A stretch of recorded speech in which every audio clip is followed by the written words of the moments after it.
Assalamualaikum warahmatullahi wabarakatuh. Perkenalkan, saya Rizka Imelda dan di sini saya akan menyampaikan sebuah materi yang sangat penting, yaitu mengenai karakteristik dan manajemen pengambilan keputusan. Yang pertama, kita harus tahu dulu apa sih itu pengertian dari pengambilan keputusan. Menurut Baron dan Birne tahun 2008 menyatakan bahwa pengambilan keputusan adalah suatu proses melalui kombinasi individu atau kelompok dan mengintegrasikan informasi yang ada dengan tujuan untuk mencapai hasil yang diinginkan. Sedangkan menurut Simon dalam Osman tahun 2015 menyatakan bahwa pengambilan keputusan adalah suatu bentuk pemilihan dari berbagai alternatif tindakan yang mungkin dipilih dan prosesnya melalui pemilihan secara rasional dari beberapa alternatif pilihan yang sudah dibuat sebelumnya.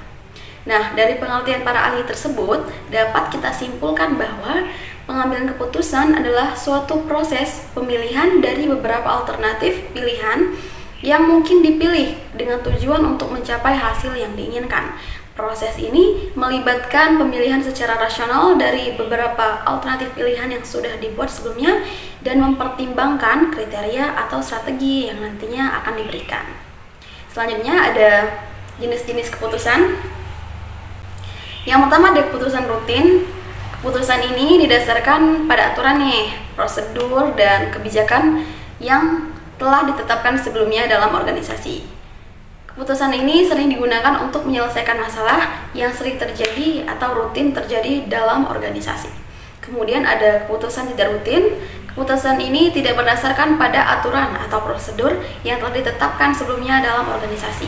Keputusan ini sering digunakan untuk menyelesaikan masalah yang belum pernah terjadi sebelumnya atau masalah yang kompleks. Kemudian ada keputusan strategis. Keputusan ini berkaitan dengan penetapan tujuan atau sasaran perusahaan yang bersifat jangka panjang. Keputusan ini melibatkan analisis lingkungan eksternal dan internal perusahaan serta mempertimbangkan faktor-faktor seperti persaingan, teknologi, dan juga keuangan. Kemudian ada keputusan taktis yang berkaitan dengan kegiatan operasional sehari-hari perusahaan. Keputusan ini melibatkan alokasi sumber daya dan pengaturan sumber operasional untuk mencapai tujuan jangka pendek sebuah perusahaan. Terus yang kemudian adalah keputusan operasional yang berkaitan dengan tindakan sehari-hari dalam organisasi. Keputusan ini melibatkan tindakan yang dilakukan oleh karyawan dalam menjalankan tugas mereka. Oke, materi yang selanjutnya kita akan bahas yaitu karakteristik dari pengambilan keputusannya. Keputusan itu adalah elemen penting dalam kehidupan pribadi dan profesional kita. Mereka dapat memiliki berbagai karakteristik yang mempengaruhi bagaimana mereka dibuat dan dielaborasi. Nah, apa saja sih karakteristik dari pengambilan keputusan? Yang pertama ada tujuan. Setiap putusan memiliki tujuan yang harus dicapai. Tujuan ini menjadi landasan dalam pembuatan keputusan. Kemudian yaitu yang kedua tidak pasti. Banyak keputusan dibuat dalam situasi di mana hasil yang mungkin tidak dapat diprediksi dengan pasti. Oleh karena itu, keputusan seringkali dibuat dalam situasi ketidakpastian. Kemudian yang ketiga, alternatif. Keputusan melibatkan pemilihan dari berbagai alternatif. Pemilihan alternatif ini adalah langkah penting dalam proses pengambilan keputusan. Yang keempat ada konsekuensi. Setiap putusan memiliki konsekuensi, baik yang dapat diantisipasi maupun yang tidak dapat diantisipasi. Memahami konsekuensi adalah bagian penting dari pengambilan sebuah keputusan yang efektif ya. Kemudian yang kelima ada keterbatasan sumber daya. Kebanyakan putusan dibuat dengan sumber daya yang terbatas, seperti waktu, uang, ataupun tenaga kerja. Oleh karena itu, mempertimbangkan keterbatasan sumber daya adalah hal-hal yang penting dalam pengambilan keputusan. Kemudian yang keenam ada pengaruh lingkungan. Keputusan seringkali dipengaruhi oleh faktor-faktor eksternal seperti tren pasar, peraturan, dan perkembangan teknologi. Yang ketujuh ada pilihan etis.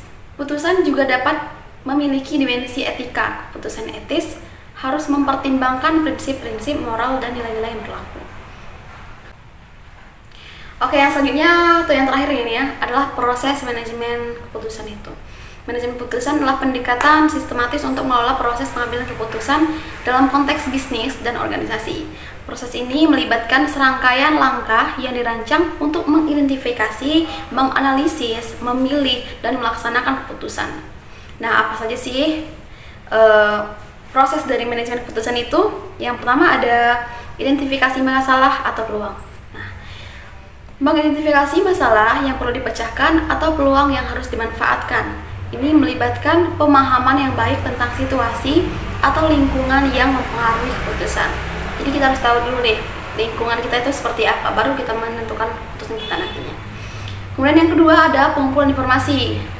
Untuk membuat keputusan yang informasi, Anda perlu mengumpulkan data dan informasi yang relevan. Ini bisa melibatkan penelitian, survei, analisis pasar, atau data internal. Kemudian ada analisis alternatif. Setelah kita memiliki data yang cukup, identifikasi alternatif untuk mengatasi masalah atau memanfaatkan peluang. Lakukan ini untuk setiap alternatif agar evaluasinya, kekuatan dan kelemahannya bisa kita identifikasi. Kemudian adalah penilaian resiko.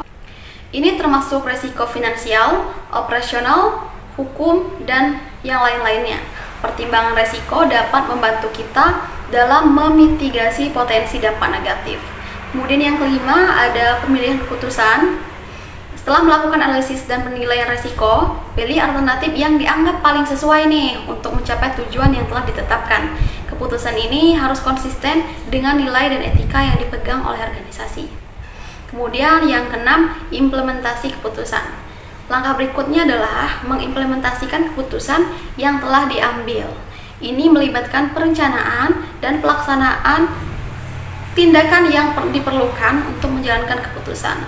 Kemudian yang ketujuh ada monitoring dan evaluasi. Setelah implementasi dimulai, penting untuk memantau perkembangan dan hasil keputusan. Evaluasi dilakukan untuk memastikan bahwa keputusan berjalan sesuai rencana dan tujuan yang telah ditetapkan. Ya, dan yang terakhir ada perbaikan dan revisi. Jika diperlukan, keputusan dapat direvisi atau diperbaiki berdasarkan hasil pemantauan dan evaluasi. Ini adalah siklus yang berkelanjutan dalam manajemen keputusan. Manajemen keputusan itu adalah proses yang berkelanjutan ya, dan memerlukan komunikasi yang baik, pengambilan keputusan dan resiko yang bijak, dan keterlibatan pemangku kepentingan yang relevan. Dalam konteks organisasi, manajemen keputusan yang baik dapat mengarah pada pencapaian tujuan yang lebih baik dan pertumbuhan yang berkelanjutan. Penting untuk diingat bahwa keputusan yang baik adalah hasil dari analisa yang cermat, pertimbangan etika, dan pemahaman yang mendalam tentang lingkungan bisnis. Manajemen keputusan yang efektif adalah kunci untuk kesuksesan jangka panjang dari perusahaan atau organisasi. Oke, terima kasih. Itu saja yang dapat saya sampaikan. Mohon maaf jika ada kesalahan dalam pengucapan ataupun materi yang saya sampaikan. Saya akhiri. Wassalamualaikum warahmatullahi wabarakatuh.